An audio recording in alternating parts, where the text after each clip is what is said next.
Yes मेरे प्यारे बच्चों, गुड मॉर्निंग। आप लोग स्वर संधि के बारे में बहुत कुछ जान चुके हैं। आज अपन संधि का दूसरा वेद व्यंजन संधि करने जा रहे हैं। व्यंजन संधि क्या होती है? जिसमें व्यंजनों का मेल होता है, यानी प्लस के पहले भी व्यंजन होगा, प्लस के बाद में भी क्या होगा? व्यंजन होगा, या फिर एक जगह स्वर होगा और एक जगह व्यंजन होगा। या तो हम यूँ कह सकते हैं कि दोनों व्यंजनों के मेल से जो परिवर्तन होता है उसे व्यंजन संधि कहते हैं। परंतु जरूरी नहीं है कि दोनों जगह ही व्यंजन हो। एक जगह व्यंजन हो सकता है, एक जगह स्वर हो सकता है। कुल मिलाकर व्यंजनों के मेल से होने वाले परिवर्तन को व्यंजन संधि कहते हैं। व्यंजन संधि का सबसे पहला भाग ष्टुत्व संधि, जिसका फार्मूला है स्तो इष्टुनाशो। देखो ध्यान दें, अगर अपन को ये फार्मूला याद है तो आपको ये डिटेल ऑटोमेटिक अपने आप तैयार हो जाएगी। अगर मैं ये कहूँ कि ये आपके पास क्या है? स।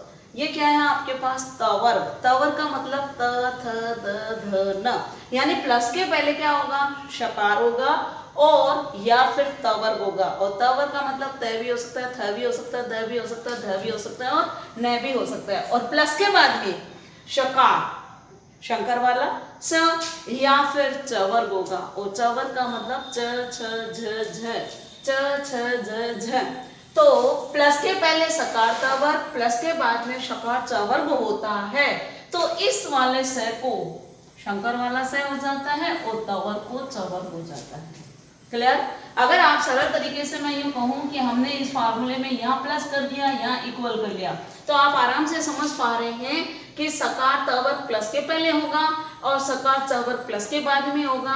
तो इस दंत से को शंकर वाला श और तवर्ग को चवर्ग हो जाएगा। तो यहाँ मैंने ये लिखा है, इस सूत्र के अनुसार शकार तवर्ग के बाद शकार चवर्ग आए तो शकार तवर्ग को शकार चवर्ग हो जाता है। हाँ, अब ये बात उठती है कि तवर्ग का पहला वर्ण हो, तवर्ग का पहला वर्ण हो तो उसको भी चवर्ग का पहला वर्ण ही आदेश होगा। प्लस के पहले अगर अपने पास थ है, प्लस के पहले अपने पास थ है तो थ तवर्ग का वर्ण है, परंतु कौन सा वर्ण है? त थ सेकंड वर्ण है, तो इस तवर्ग को चवर्ग होगा, परंतु चवर्ग का भी दूसरा वर्ण आदेश होगा। यानी कहने का मतलब है तवर्ग का पहले वर्ण को चवर्ग का पहला वर्ण, दूसरे को चवर्ग का दूसरा, तीसरे को तीसरा, चौथे को चौथा और पांचवे को पांचवा। फॉर एग्जाम्पल अब आप देख रहे हैं सत प्लस चित। पहले तो आप ये देख रहे हैं ये भी व्यंजन है, ये भी व्यंजन है, अर्थात व्यंजनों का मेल है, इसलिए यहाँ पे व्यंजन संधि है। अब व्यंजन संधि भी कौन सी है? तो इसके लिए आप देख सकते हैं कि प्लस के पहले अपने पास क्या होगा? त। अपन को भी क्या चाहिए? त। प्लस के बाद में क्या चाहिए? चवर्ग। या तो श होना चाहिए या चवर्ग होना चाहिए। अपने पास चवर्ग है तो कहते हैं इस तवर्ग को क्या आदेश हो जाएगा? च। तो त पहला वर्ण है तो चवर्ग का भी पहला वर्ण क्या होता है? च। तो ये वाला त च में बदल गया, आधा त है इसलिए आधा त में बदल गया और इन दोनों को मिलाने से क्या बन गया? सच्चित। इसी प्रकार रामस प्लस चिन्होती। प्लस के पहले अपने पास क्या है? स। प्लस के बाद में अपने पास क्या है? च। तो इस वाले स को कौन सा स होगा? शंकर वाला स। तो अपने पास यहाँ पे क्या बन जाएगा? राम श और चिन्होती। तो अब आप जानते हैं कि मात्रा से पहले आधा व्यंजन नहीं होता, इसलिए ये ई की मात्रा इस स के ऊपर चढ़ गई और आपके क्या बन गया? रामस चिन्होती। नेक्स्ट हरीश प्लस से थे, तो आप यहाँ पे भी देख रहे हैं यहाँ स है, यहाँ श है, तो ये वाला श भी शंकर वाले श में बदल गया और क्या बन गया? हरीश से थे। Next Sargin plus Jaya. अब यहाँ देखिए ये क्या है? न क्या है? तवर्ग का पांचवा वर्ण है और प्लस के बाद में क्या है? चवर्ग। तो इस तवर्ग को भी क्या आदेश हो जाएगा? चवर्ग। अब ये तवर्ग का पांचवा है तो चवर्ग का पांचवा वर्ण क्या होता है? न्य।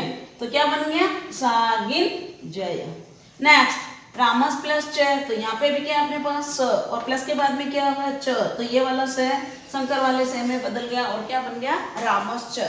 नेक्स्ट कस प्लस चित, तो यहाँ पर भी ये वाला स किसमें बदल जाएगा? शंकर वाले श में बदल जाएगा, क्या बन जाएगा? कश्चित। नेक्स्ट उद प्लस ज्वल, तो ये द क्या है? तवर्ग के अंतर्गत आता है और जय क्या आता है? चवर्ग के अंतर्गत आता है, तो इस तवर्ग को क्या आदेश हो जाएगा? चवर्ग। अब आप कहोगे मैम देखो मैं च आदेश कर दूं, नहीं, पहले हमें ये देखना पड़ेगा कि द क्या है? त थ द तीसरा वर्ण है, तो चवर का तीसरा वर्ण क्या होता है? च छ ज।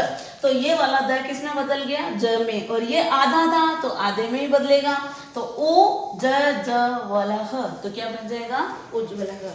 और भी किसी को किसी तरह की कोई प्रॉब्लम हो, डाउट हो तो आप मुझे पूछ सकते हैं। और तो आपका होमवर्क ये रहा कि इसी स्त्रीत्व संधि के कम से कम आज आपको 10 ही उदाहरण करने हैं, उनका विच्छेद भी करना है और उनको जोड़ना भी है। ओके, कोई डाउट हो तो आप मेरे से पूछ सकते हैं। बाय।